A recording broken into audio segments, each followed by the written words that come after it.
이렇게 큰 목회하시다가 은퇴하게 되고 건강한 모습으로 이렇게 사모님 내일을 같이 뵈니까 너무나 반갑고 감사하고 승리하셨습니다. 축하드립니다.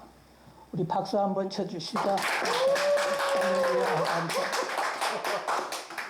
예.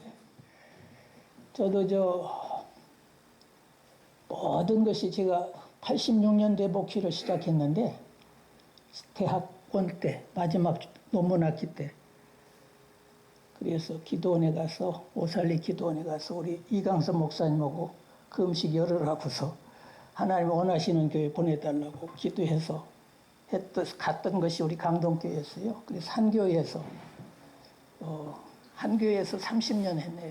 그래서 2015년까지 그렇게 목회를 하고 지금 은퇴한 지가 6년 뒤고 내년이면 7년째입니다, 벌써. 은퇴하고 나서 보니까 전부 모든 것이 하나님의 은혜더라. 아멘. 우리 후배들에게 물어보면 목회는 내가 하는 것이 아니라 우리 장 목사님도 공감하실 거예요. 목회는 내가 하는 것이 아니라 하나님이 하시더라. 아멘. 지나보니까 다 그래요. 우리가 많은 열정과 막 힘을 내고 막 다 하지만은 결국은 뒤에 나중에 보니까 다 하나님의 손길이 하나님이 도우시고 만나게 하시고 회복시키고 다 문제도 그분이 풀어주시고 모든 것이 하나님의 은혜인 것을 깨닫습니다. 아멘. 그래서 오늘 저는 우리 동기들과 또 함께 이 은혜에 대해서 좀 함께 말씀을 드리고 싶습니다.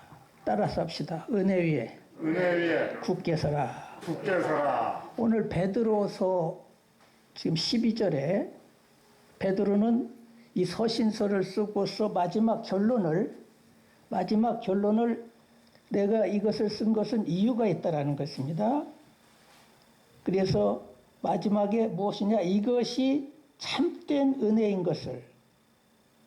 우리 12절 한번 읽어볼까요? 다시 12절 시작. 내가 신실한 형제로 아는 실로암으로 말미암아 너희에게 간단히 써서 권하고 이것이 하나님의 참된 은혜임을 증언하노니 너희는 이 은혜에 굳게 서라. 예, 이것이 하나님의 참된 은혜더라는 거예요. 12절에. 그러면 이것이 무엇이냐? 앞에서 썼던 베드로 전서를 서신서를 썼는데 서신서 전체를 함축해서 이것으로 표현합니다.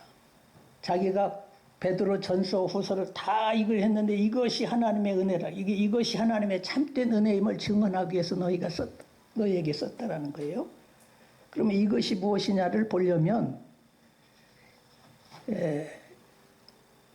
전체를 다 읽어야 될 텐데 베드로전서 5장 10절에 다행히 함축해서 5장 10절에 나옵니다. 10절에 세 가지로 요약이 됐는데 한번 10절을 읽어보실까요?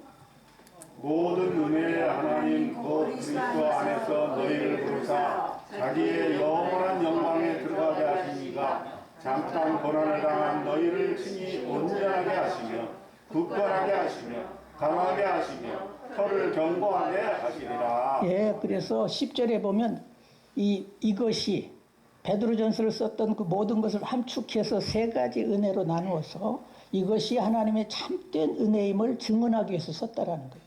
편지 쓴 이유가. 그런데 그 참된 은혜가 무엇이냐? 베드로는 지금 세 가지를 압축했어요. 고난받는 성도들을 위해서 베드로 전서를 썼지 않습니까? 그래서 첫째가 무슨 은혜냐면은 부르심의 은혜라는 거예요. 부르심의 은혜. 5장 10절 상반절에 모든 은혜의 하나님 곧 그리스도 예수 안에서 너희를 어떻게 하사요? 부르사. 부르심의 은혜. 불러주신 은혜. 신약이든 구약이든 모든 은혜의 출발은 부르심에서 출발하는 것이죠. 성경에 나오는 수많은 인물들, 우리 믿음의 선진들, 아브라함이든 모세든 여호수아든 사무엘이든 다 하나님이 콜링하셨어요. 다 불러주셨어. 그래서 부르지 아니하면 우리가 하나님 앞에 쓰임 받을 수 없는 것입니다. 12 사도들을 부르시고 사도 바울을 부르시고 각자 우리 한 분 한 분을 하나님께서 불러주신 줄로 믿습니다. 아멘. 그런데 이 불러주실 때 어떻게 불러주시냐? 하나님의 뜻대로 불러주시는 것입니다. 너희가 알거니와 하나님을 사랑하는 자 곧 그의 뜻대로 부르심을 입은 자들에게. 우리가 원한다고 불러주는 것이 아닌 것입니다. 내가 똑똑해서 불러주는 것이 아니라 부르실 때는 반드시 하나님의 뜻 가운데서 하나님의 뜻대로 불렀어서 자격이 있어서가 아니라 그래도 내가 이 정도가 되니까 하나님 불러주실 그런 거 없다라는 것입니다. 그분께서 알아서 하나님 우리를 사랑하셔서 일방적으로 하나님 편에서 우리 한 사람 한 사람을 불러주셔서 그래서 우리가 구원의 은혜도 받을 수 있고 또 죄사함의 은혜도 받을 수 있고 사명의 은혜도 받게 된 줄로 믿습니다. 아멘. 그래서 이 부르심의 은혜가 얼마나 소중한가를 알아야 돼요. 고린도전서 1장 26절에도 보니까 형제들아 육체를 따라 너희 부르심을 보라. 지혜 있는 자가 많지 아니하며 문벌 좋은 자가 많지 아니하며 능한 자가 많지 아니하다. 너희를 왜 불러주냐? 아무 육체라도 하나님 앞에서 자랑하지 못하게 함이라. 그렇습니다. 하나님의 뜻대로 우리를 불러주셔서 그래서 우리는 이 부르심의 은혜에 대해서 깊이 생각하고 우리가 은혜에 굳게 서기 위해서는 반드시 하나님께서 참된 은혜가 무엇인가? 첫째가 부르심의 은혜라는 거예요. 우리는 이 부르심의 은혜를 받은 줄로 믿습니다. 아멘. 그러면 부르실 때에는 뭐가 있느냐? 그냥 불러내신 게 아니에요. 어머니가 누구를 불러냈을 때에 그냥 아무개야 하고 부른 게 아니라 목적이 있습니다. 목적이 있는데 그것은 무엇이냐? 그 10절 상반절에 모든 은혜의 하나님 곧 그리스도 예수 안에서 너희를 부르사 어디에 들어가게 하시려고요? 자기의 영원한 영광에 들어가게 하실. 그 두 번째 은혜가 자기의 영원한 자기는 여기서 여보 자기가 아니라 예수 그리스도를 말합니다. 예수 그리스도의 자신의 영원한 영광에 들어가실 은혜.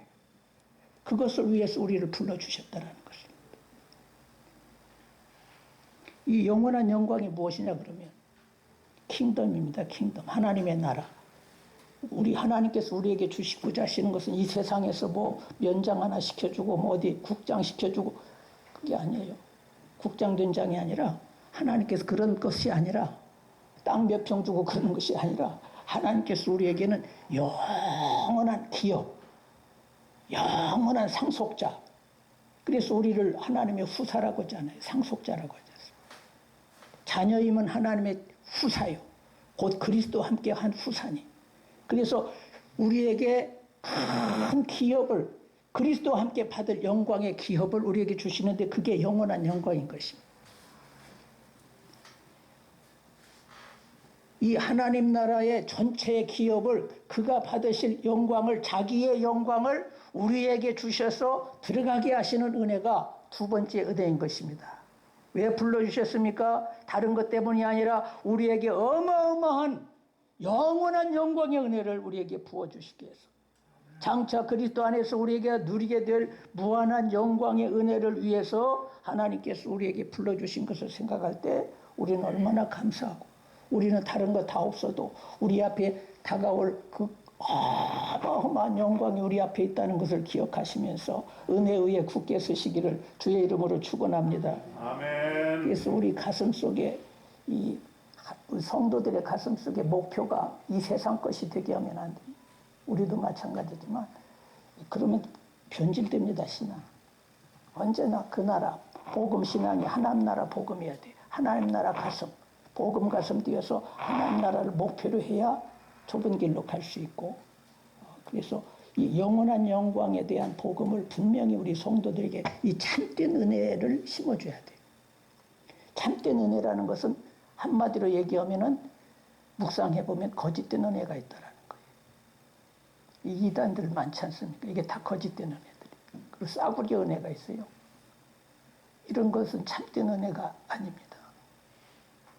보네포 20세기 순교자 보네포 목사님이 이 싸구려 은혜에 대해서 얘기했잖아요. 값싼 은혜. 십자가 없는 은혜.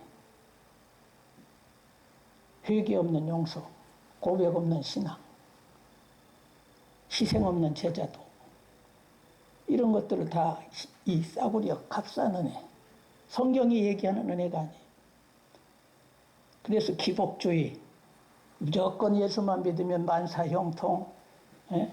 운수 대통, 무조건 다 복고 고난도 없고, 그런 건 성경적이 아닙니다. 복음적인 은혜가 그런 참된 은혜가 아닙니다. 왜 우리가 이 은혜에 굳게 쓰고 은혜를 바르게 참된 은혜를 써야 되느냐면은, 은혜로 말미암아 은혜에서 믿음이 파생이 돼요.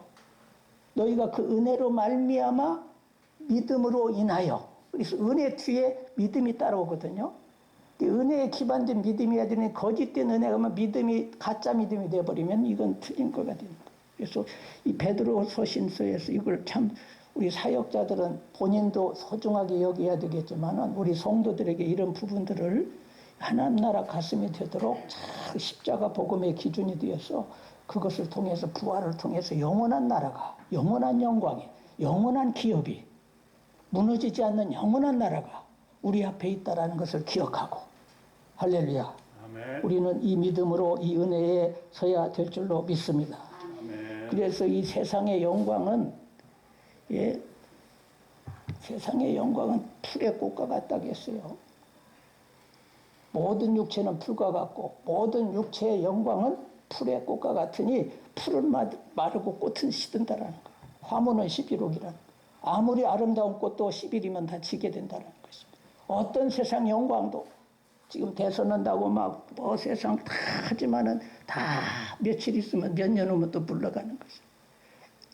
그러나 하나님의 영광은 영원한 영광, 시들지 하지 않은 영광, 우리 부름받은 자들에게 이러한 은혜를 우리에게 약속하신 줄로 믿습니다. 아멘. 세 번째 마지막 은혜는 10절 하반전인데, 보게 되니까 오늘 제가 두 가지 초점을 맞췄습니다. 부르심의 은혜를 우리에게 주시고, 또 두 번째는 무슨 은혜였죠?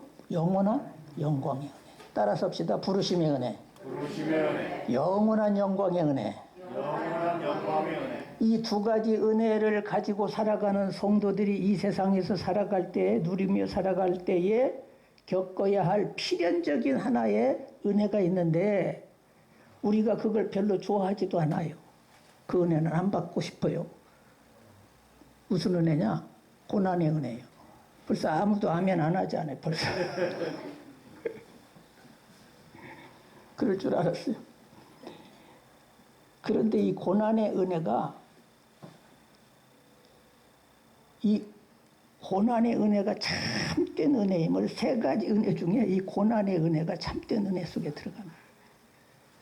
그래서 이 고난의 문제에 대한 신학적인 것을 우리가 조금 깊이 생각하고, 이 고난은 신앙의 리트머스 시험지와 같다고 생각해서, 그 사람의 고난을 통해서 신앙이 어떻게 되느냐를 보면 그 사람의 신앙을 알 수 있다고 하는 거죠. 그러니까 고난을 통과해야 됩니다.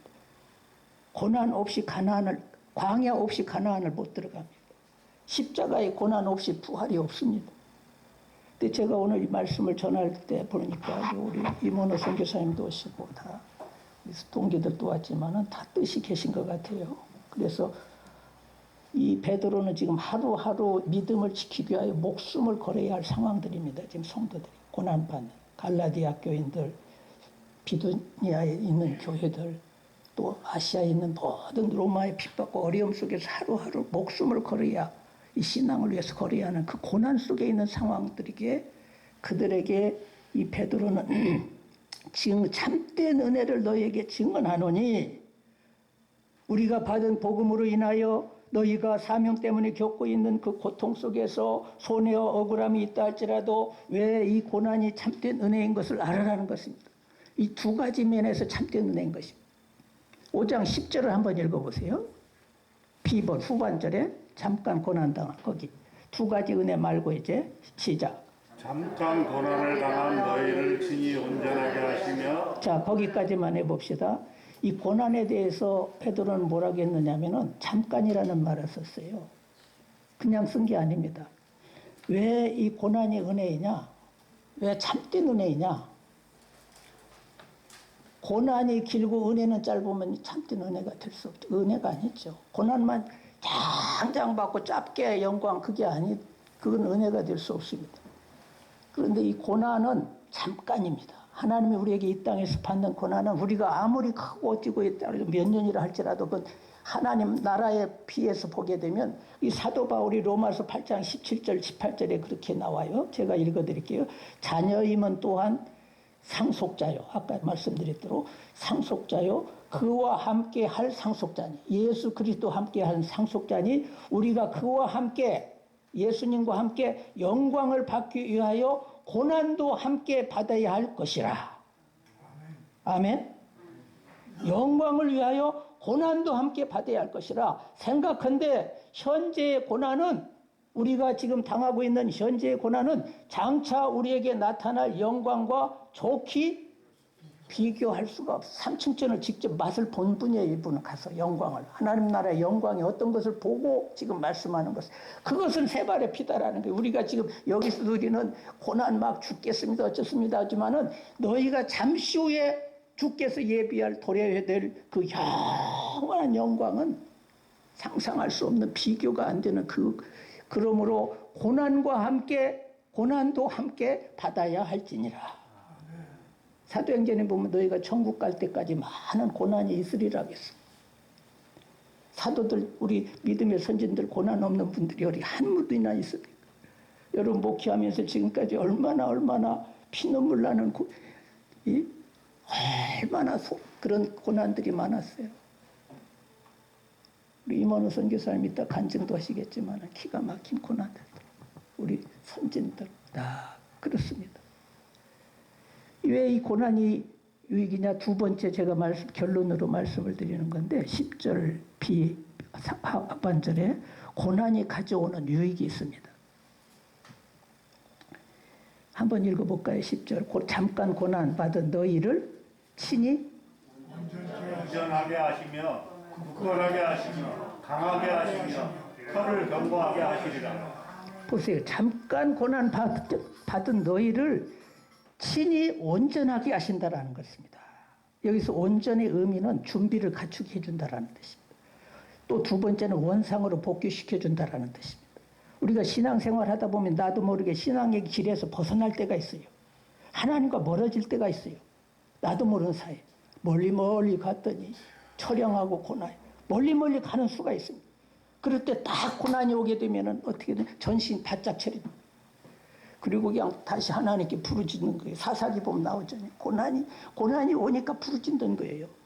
그래서 다시 첫사랑을 회복하면서 또 가게. 그래서 온전하게 만들어주는 거예요. 원상으로 또 회복시켜 주시는 것이에요. 두 번째는 그가 굳게 하시며 튼튼하게 하신다라는 것입니다. 우리가 때로는 느슨해질 때가 있어요. 신앙도 나사가 빠지듯이 이렇게 느슨할 때가 되면 하나님께서 다시 정신 차리도록 굳게 하나님께서 만들어 주시고, 세 번째는 그가 강하게 하시리라. 따라서 강하게 하시리라. 여러분 고난을 받으면 받을수록 사람이 다 강해집니다. 웬만한 고난은 별로 이렇게 고난같이 저도 장교 출신인데 유격 훈련 받고 그렇게 하게 되면은 한 3개월을 그냥 장교 훈련을 하는데 참 무지무지한 훈련을 받아요. 이 유격 훈련이라 지금 끝나고 나면은 세상에 다 그냥 어떤 것도 와도 문제가 없을 것 같은 아주 가벼운 마음을 느끼게 되는 것입니다. 그렇습니다.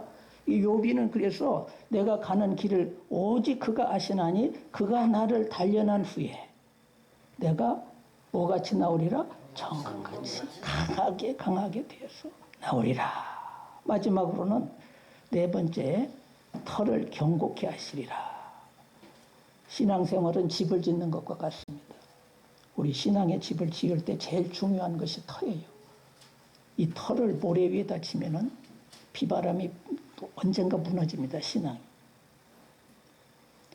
그러나 반석 위에 지면 반석 위에 터 닿고 우리 집 잘 짓세요.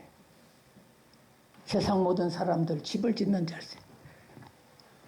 모래 위에 세우면 무너질 것이고 반석 위에 세우면 무너지지 않으리라. 할렐루야. 그래서 우리 하나님께서 우리를 유익하게 해주시려고 더 온전하게 하시려고 신앙의 기반을 이렇게 든든하게 세워주시는 줄로 믿습니다. 결론을 그래서 이 고난을 받은 이 베드로는 참된 은혜가 무엇인가를 증언하는데, 증언하고 난 뒤에 5장 12절에 너희는 이 은혜 위에 굳게 서라. 흔들리지 말으라는 것입니다. 지금 복음 때문에 또 사명과 신앙 때문에 고난을 받고 있을지라도 나를 불러주시고 은혜의 영원한 영광에 들어가신 하나님의 참된 은혜를 생각하면서 그 은혜를 잊지 말고 흔들리지 말으라는 것입니다. 여러분 절대로 흔들리지 마십시다. 흔들리지 마십시다. 견고한 성도가 되시기를 주님의 이름으로 축원하고 견고한 우리 동역자들이 다 되시기를 주님의 이름으로 축원합니다. 비바람이 앞길을 막을지라도 눈보라가 내 앞길을 막을지라도 나는 가리라. 주의 길로 가리라. 왜? 이 길은 고난의 길이에요. 그러나 이 길은 영광의 길입니다. 이 길은 승리의 길이요, 이 길은 십자가의 길이요, 주님이 걸어가신 발자취를 따라서 우리도 이제 저도 은퇴했지만 얼마 남지 않았지만은 우리의 남은 목표들을 더 굳건하게 해서 은혜 위에 굳게 서서 최후 마지막 한 공간들을 잘 달려서 우리 임원우 선교사님 얼마나 제가 그 보고서에 얼마나 많이 울고 감동했어요. 사모님 돌아가셨는데 오지에 가서 참 이따 한 은혜가 있을 줄로 믿습니다. 불 가운데 불 속에라도 들어가서 불 속에라도 들어가서 세상에 복음 전하리 예수의 사랑. 할렐루야. 우리 가슴 속에 이런 흉내라도 우리가 이 마음이라도 은혜에 굳게 서야 되겠다고 하는 이 마음을 우리 목회자 우리 동기들이 한번 보인다고 해서 은퇴한 저로서 은혜가 얼마나 중요한가를 나도 깨닫고서 은혜 없이는 내가 여기까지 못 왔다라는 걸 깨닫고 참 감사하고 또 위기 때마다 건져주시고 도와주시고. 그래서 노아도 왜 노아였습니까? 그 시대에 방주를 짓고 막 다 그래서 다 저거였을 때 멸망시킬 때 노아에게는 딱 한마디 했어요. 노아에게는 은혜를 입었더라는 거예요. 그래서 살아나고 사명 감당하고 성경에 기록된 것이죠. 우리 모두도 이런 은혜에 굳게 서는 저와 여러분 되시기를 주님의 이름으로 축복합니다. 우리 개사 한 546장인가요? 찬송 한 장 부르고 1절 4절만 부르고 주님 약속하신 말씀 위에서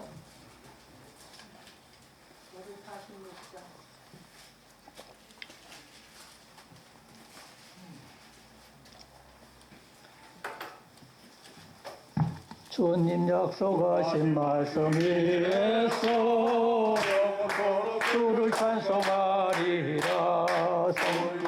주께 영광 돌리며 약속 믿고 굳게 서리라.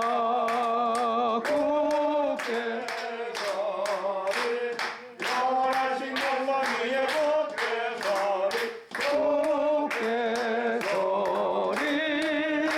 그 은혜 위에 굳게 서리라. 주님 약속하신 말씀 4절 성령인도 하는 대로 행하. 주님 품에 약속 믿고 굳게 서리라. 굳게 섭시다. 굳게 서리 영원하신 은혜 위에 굳게 서리. 굳게 서리 은혜 위에 굳게 서리라.